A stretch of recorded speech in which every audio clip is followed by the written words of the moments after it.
But the studio did not want me. They tried everything to really keep me from being in the film because they felt that and they were right, that I was not of an equal stature to Paul Newman. At 89 years old, Robert Redford has finally broken his silence about Paul Newman. And what he reveals is shaking up Hollywood. For years, these two weren't just co-stars, they were Hollywood's golden duo. People adored their chemistry, their banter, their mischievous charm. They were icons. The studio tried everything to keep me out of the film. And finally it settled with Paul and I meeting. And this has a lot to do with Paul as a person and why he and I had a lasting friendship. But behind all that, there was always this air of mystery. Were they really as close as they seemed? Or was there something more, something unsaid, simmering all along? The truth is finally out, and it would be revealed to you as you watch till the very end. Keep watching. Redford's Reflections at 89.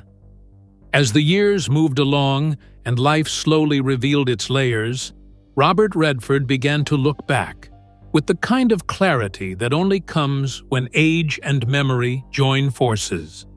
Now in his 9th decade, he often found himself reflecting on the bond that had quietly shaped both his career and his heart, the friendship he shared with Paul Newman. It was a connection that stretched far beyond Hollywood lights or red carpet glances, one that lived in the quiet moments of trust and respect. But why, people often wondered, had Redford remained so silent for so long about a friendship so legendary? Was it indifference, or was it simply reverence? He had once said that some things are better left unsaid, and in that one line, he captured the essence of their relationship. For Redford, speaking too much about it would have felt like dissecting something sacred. Their bond was never meant for public consumption. It thrived in a world far away from cameras and headlines, and maybe that was what made it so real. When he finally opened up about Newman, it wasn't to create a spectacle, but to acknowledge what he had quietly carried all along. He admitted that Newman had shown him lessons about life and fame that no director or script could ever teach. Newman, in his eyes, proved that it was possible to stand at the center of Hollywood's storm without being swallowed by it. Redford once remarked that Newman showed him how one could be a movie star yet still be a grounded human being. Wasn't that, in itself, remarkable in an industry built on egos and illusions? Beyond the cameras and applause, what struck Redford the most was Newman's deep commitment to causes larger than himself. Newman didn't just lend his name to charity. He built something tangible, something lasting, through his Newman's own foundation, which gave away all of its profits to those in need. That, Redford believed, was the mark of true greatness. More than the fame, more than the philanthropy, what Redford seemed to value most was the unshakable integrity Newman carried everywhere he went. In a world where so many traded authenticity for applause, Newman remained untouched by vanity. He lived in a way that made those around him pause and think, what truly matters? Redford confessed that this steady integrity rubbed off on him and influenced the choices he made long after their first film together. Their friendship, he said, wasn't only a gift but also a compass that shaped his own legacy. Would he have built Sundance without seeing Newman use his platform for change? Perhaps yes, perhaps no. But in Redford's mind, Newman's example was a spark that reminded him fame could be a tool, not just a spotlight. And so, when Redford took the leap into directing and later devoted himself to environmental causes, there was a shadow of Newman's example in the background. He wasn't trying to replicate his friend's path, but to honor the lesson that stardom could either be wasted on self-indulgence or transformed into something that left the world a little better. Their friendship was not just about two men sharing laughter on set. It was about two lives quietly influencing each other in ways they didn't always need to say out loud. As Redford often reflected, their bond taught him to choose substance over stardom, to choose silence when words would only cheapen meaning, and to choose authenticity when pretense would have been so much easier. And that's where the story gets even more moving, because the quiet depth of their friendship is not just something you skim over, it's the kind of bond that shaped the way Redford lived and worked, long after the cameras stopped rolling. So stay right here, don't blink, and don't even think about clicking away, because as we step into this next part, you're about to see why this connection wasn't just another Hollywood tale, but a rare kind of brotherhood that still leaves people speechless to this very day. The quiet depth of their friendship. Beyond all the glitz of premieres, the flashing cameras, and the endless glamour that Hollywood is known for, there lived a friendship that was deeper than most people ever realized.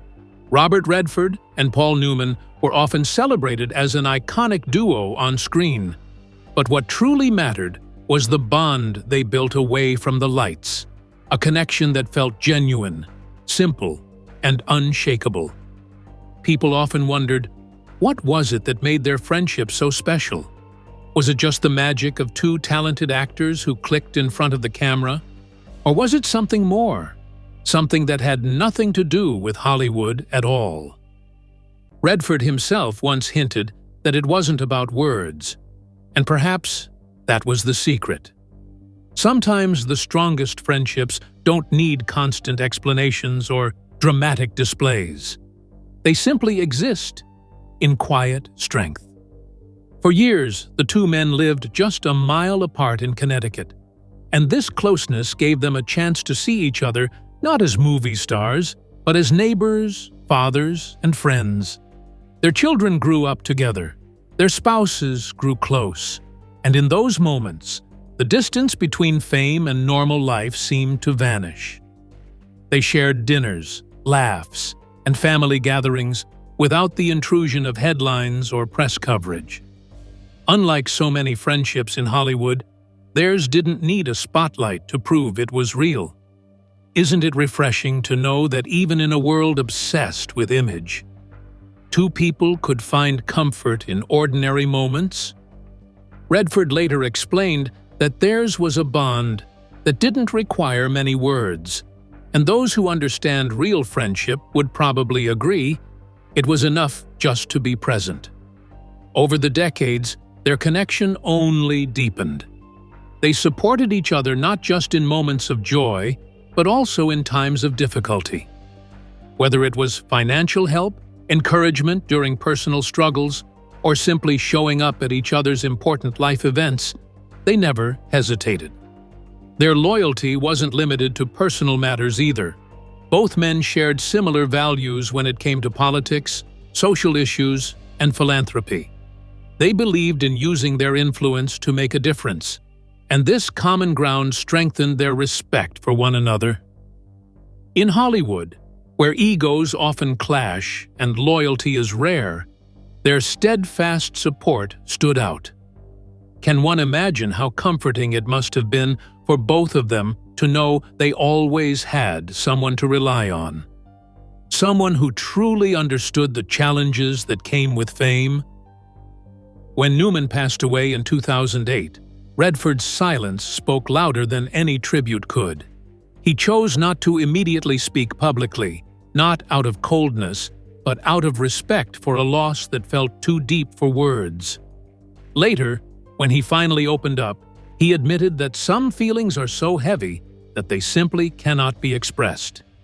He described Newman as a real friend, a phrase that carried more meaning than the grandest speeches. Redford also revealed something even more telling.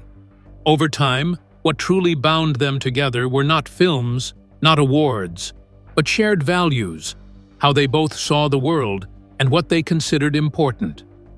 Isn't that the essence of lasting friendship? The ability to find in someone else a reflection of your own principles and hopes for society? Now at 89, Redford still feels the weight of that friendship in his heart. He often admits that what he misses most is the fun they had, the laughter and lightness that made their time together so memorable. What struck him most about Newman was his authenticity. In an industry where illusions are the currency, Newman remained grounded, real, and honest about who he was. That kind of authenticity is rare, and Redford valued it deeply. Even now, when he speaks about Newman, there's a tenderness in his words, a mixture of gratitude and sorrow, as though he knows that such a bond is once in a lifetime. And really, isn't that the truth about friendships like these? They don't fade with time, nor do they end with death. They linger, shaping the way a person remembers joy, loyalty, and the comfort of having had someone who was, in every sense, a true friend. And as we move into the years that shaped Robert Redford, you'll want to stay with me till the very end, because what comes next peels back layers of his life that even longtime fans might not know. And it changes the way you see not just the actor, but the man behind the legend. The years that shaped Robert Redford. Robert Redford's rise to fame did not happen in a straight line, and those who knew his early years often described his journey as one marked by trial, error, and a restless search for purpose. Born Charles Robert Redford Jr. on August 18, 1936, in Santa Monica, California, he grew up in modest surroundings that would quietly shape his character and outlook. His father, Charles Robert Redford Sr., worked long hours as an accountant for Standard Oil, while his mother, Martha Woodruff Hart, gave him the kind of warmth and grounding that carried him through much of his uncertain youth. The family lived in different parts of California, from Santa Monica to the working-class neighborhood of Sawtell, and eventually settled in Van Nuys. It was here, in a brick bungalow on Tennessee Street, that Redford spent much of his formative years. Friends remembered him as a freckle-faced boy with a mop of blonde hair, sometimes teased with the nickname Hayhead. Yet they also recalled his outdoorsy charm and sociable spirit. He grew up playing ball games, swimming, and spending long afternoons at Stoner Playground, where kids from similar brick and timber houses gathered. Could anyone at that point have guessed that this ordinary boy from an ordinary street would one day become one of Hollywood's most iconic actors? At Van Nuys High School, Redford stood out not so much for academics, but for his athletic ability. Baseball, tennis, and football came naturally to him, and his classmates noted that he carried himself like an athlete who belonged on the field. He even shared classrooms with future sports legends such as Don Drysdale, who would later make his name as a star pitcher. Yet, beneath this jock exterior, Redford admitted later that school never truly held his attention. He described himself as a bad student, someone who found little inspiration inside classrooms but thrived when he was outdoors or expressing himself creatively. Was it any surprise, then, that art began to call to him just as strongly as sports did? Even as he carried the image of the popular athlete, Redford secretly nurtured intellectual and artistic passions. In interviews years later, he confessed that he used to read quite a lot, but kept it hidden, fearing it would clash with the image of a tough, sporty teenager. In his words, "If you were a jock, you simply didn't read." He also began painting, and by the age of 18, his talent had already been recognized. He won a Scholastic Award for painting in 1955, proof that his creative instincts were not a passing interest. But life has a way of testing people, and just as his artistic star was beginning to rise, tragedy struck. His mother, whom he adored deeply, died from septicemia. That loss left him emotionally adrift at a fragile stage in his life. He admitted later that during those years, he looked to figures like writer Henry Miller perhaps because he saw in Miller's unconventional life a mirror of the creative independence he longed for.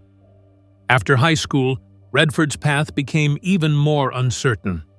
He earned a baseball scholarship to the University of Colorado in 1954, but rather than being the start of a steady college career, it ended up being a turbulent period. He himself confessed that he became the campus drunk, wasting the opportunity and eventually losing the scholarship. His grief over his mother's death and his growing dissatisfaction with rigid academic rules meant that he drifted further away from the structure that college demanded. He recalled with a sharp edge of humor how the university seemed more concerned about not writing on both sides of the paper than the actual substance of his work. Was it any wonder that such an environment felt suffocating to someone whose mind burned with creative impulses? When he left college, the road ahead seemed bleak. He tried his hand at different jobs, but nothing seemed to stick. He worked as a box boy in a supermarket, only to be fired. His father then helped him find a job at Standard Oil, but he was dismissed from there as well. He admitted openly that during this period, he was, in his words, a failure at everything I tried. His restlessness even led him into minor scrapes with the law, such as stealing hubcaps and sneaking into private swimming pools. These were not the actions of a future Hollywood legend, but of a young man searching, often recklessly, for direction. The turning point came in 1956, when Redford decided to leave the United States altogether. He saved money working in an oil refinery and then set off on a 13-month journey through Europe. Living out of youth hostels in France, Spain, and Italy, he immersed himself in painting, culture, and the bohemian lifestyle. For the first time, he began to see life from broader perspectives, gaining political awareness and artistic confidence. He later said that these experiences abroad were transformative, shaping his sense of independence and sharpening his creative identity. Wasn't it remarkable, one might ask, that a period of drifting could suddenly turn into the foundation of a future? When Redford finally returned to America, he had little more than $200, money he had earned from selling art on a sidewalk in Europe. But what he carried back was more valuable than money: a newfound clarity. He enrolled at Pratt Institute in Brooklyn to study painting, thinking that perhaps art would be his life's calling. Soon, however, his attention shifted towards set design, and this small detour eventually led him to the American Academy of Dramatic Arts. It was there, during what was supposed to be just an acting requirement for another course, that Redford discovered the craft that would ultimately change everything. What if he had never taken that class? Would the world have known Robert Redford at all? Looking back, his story was not one of effortless talent, but of persistence through failure, grief, and uncertainty. Redford himself often spoke candidly about his mistakes, his rebellious streak, and his restlessness. Yet, all those detours, the failed jobs, the aimless drinking in college, the wandering across Europe, were not wasted time. They were the very experiences that shaped him into the thoughtful, layered performer who would later share an unforgettable partnership with Paul Newman and become one of cinema's most celebrated figures. His life up to that point could be read as a reminder that sometimes the road to greatness is not the straight path one might expect, but the winding one filled with missteps, detours, and questions that demand courage to answer. And really, isn't that the kind of story that makes his eventual triumph all the more powerful? The first meeting with Paul Newman. The story of how Paul Newman and Robert Redford became one of Hollywood's most unforgettable duos began in the most ordinary of ways, with a simple introduction in New York City. Who would have thought that such a casual meeting could go on to change not just two careers, but also the very fabric of cinema history? It was the late 1960s, and Hollywood was already buzzing with big names and big projects. But few could have predicted that the pairing of Newman and Redford in Butch Cassidy and the Sundance Kid would set off a chain of events that still sparks conversations today. The journey to casting the film was far from smooth. In 1968, Paul Newman was already a household name, fresh off the success of Cool Hand Luke. With his striking blue eyes and undeniable star power, he was the safe bet for audiences and producers alike. Screenwriter William Goldman had Newman at the very top of his wish list for Butch Cassidy, and at first it looked like things were falling neatly into place. But wasn't it ironic that Newman actually turned down the role in the beginning? That small hesitation opened the door for an offer to Steve McQueen, a name equally magnetic at the time. The twist came when director George Roy Hill made his stance crystal clear. If Newman wasn't playing Butch Cassidy, then he would walk away from the film altogether. Now, what kind of director would take such a bold stand unless he truly believed Newman was the only man for the job? Hill's persistence paid off. After being reassured that he could lean into the character's lighter, more humorous side, Newman came back on board. But once Newman's casting was secured, the search for his counterpart, the Sundance Kid, became its own uphill battle. The studio was keen on pairing him with a name that could match his clout, and at first the choices were surprising. Jack Lemmon was considered for the role, but he didn't seem the right fit. Other names tossed around were even bigger: Warren Beatty and Marlon Brando. Both were powerful screen presences, yet Beatty felt the story was too close to Bonnie and Clyde, which he had already done, while Brando, as always, remained unpredictable and ultimately uninterested.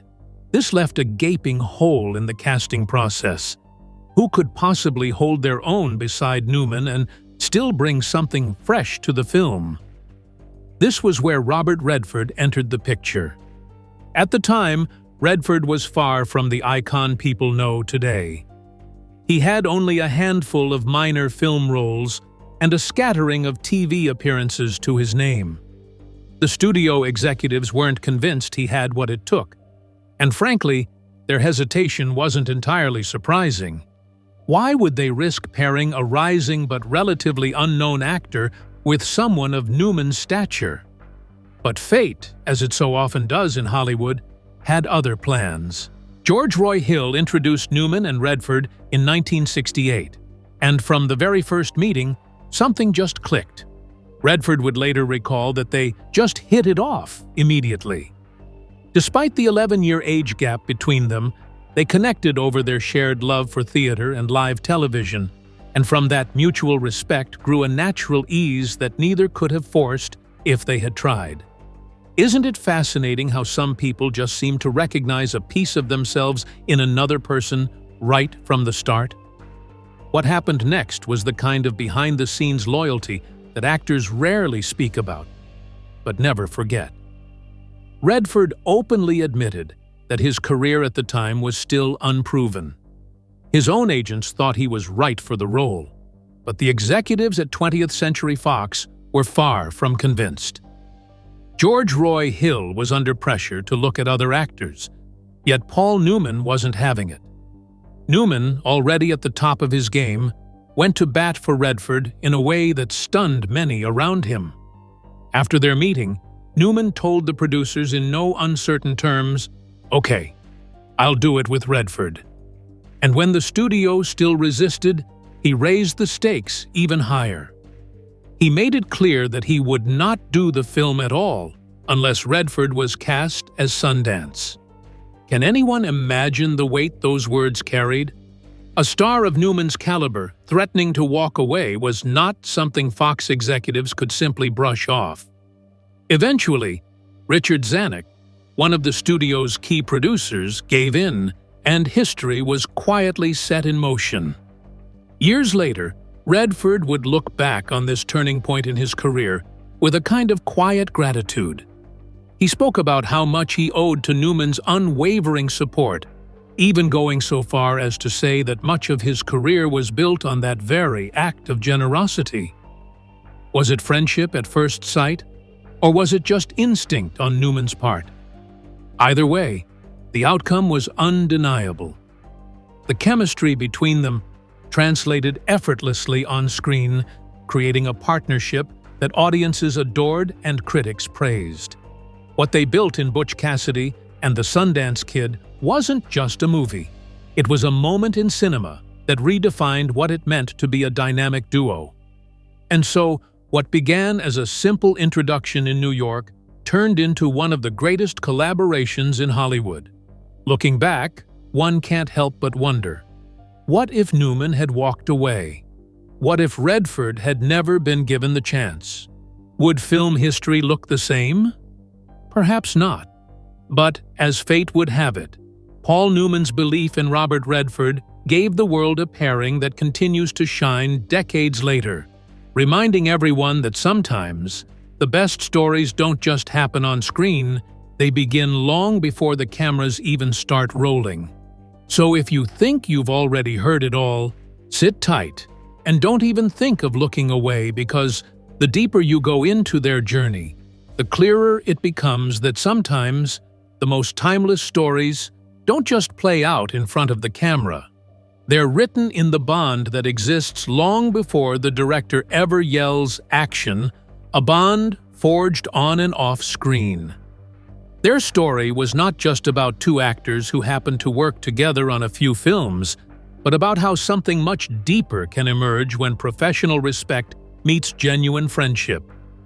People often say that some of the strongest bonds are formed in unexpected ways, and that was exactly what happened between Robert Redford and Paul Newman. Their partnership, which began in the late 1960s with Butch Cassidy and the Sundance Kid, did not fade after the cameras stopped rolling. Instead, it grew into a lasting friendship that stretched across decades, built not only on shared success, but also on humor, trust, and the kind of loyalty that is rare in Hollywood. One might wonder, how often does such a bond survive the shifting tides of fame, ego, and time? For them, it did, and it became something remarkable to witness. After their breakthrough in Butch Cassidy and the Sundance Kid, it was almost inevitable that they would reunite, and that reunion came with the 1973 film The Sting. This was not just another collaboration. It was a moment that sealed their legacy as one of cinema's most beloved duos. Directed again by George Roy Hill, The Sting was not only a critical darling, but also a massive box office success. It went on to become one of the top 30 highest-grossing movies in the United States when adjusted for inflation. And even more impressively, it was showered with 10 Academy Award nominations and carried home 7 wins, including Best Picture. That kind of triumph was rare, and yet it seemed almost natural when these two shared the screen. Was it their charm? Was it their timing? Or was it simply that audiences could sense something authentic between them? Whatever the reason, people felt it, and they loved it. For Paul Newman, the timing could not have been better.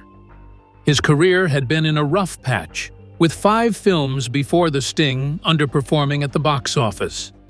Studios were hesitant to take another chance on him, but here is where the friendship between Newman and Redford really showed its depth. Redford, who was soaring in popularity after Butch Cassidy, chose to give up some of his own profit points from the film so Newman could be cast. He later explained that what mattered most was not the money or the credit, but the friendship.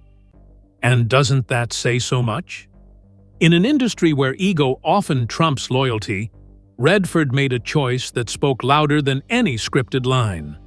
On set, the contrast between the two men became another part of their legend. Producer Michael Phillips remembered how Newman was a bright, cheerful presence every day.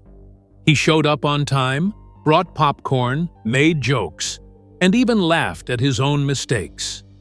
Redford, on the other hand, had the reputation of always being late, sometimes by nearly 40 minutes. Newman could not resist poking fun at him for it, once joking, "What are you, a movie star?" It was this kind of playful back and forth that made their partnership so special. Was there annoyance at times? Probably. But beneath it, there was a brotherly fondness that kept everything in perspective. Off camera, their bond blossomed into a running tradition of pranks and playful competition. They were like two mischievous boys who never fully grew up. Redford once arranged for an old, beat-up Porsche shell to be dropped at Newman's home for his 50th birthday. Not to be outdone, Newman retaliated by sending a crate of molten metal to Redford's rented house, which left a dent in the floor. Redford then turned the molten metal into a grotesque sculpture and had it planted in Newman's garden, where it stood as a constant reminder of their prank war. Their humor was sharp but affectionate, the kind that only comes from people who truly enjoy each other's company. When people watched them on screen, they were not simply watching characters. They were seeing a real connection between two men who admired, trusted, and cared for one another. Their co-star Sally Kirkland said it best when she recalled that they genuinely loved each other and that warmth was contagious on set. Critics noticed it too. David Thompson observed that their chemistry came from a kind of playful rivalry, as if each one thought he was the most charming man alive until the other showed up. That recognition, instead of creating jealousy, freed them both. They did not need to compete for the spotlight, because, together, they created something even brighter. As author Sean Levy put it, if two men look like Adonis in a film, then no one truly is Adonis.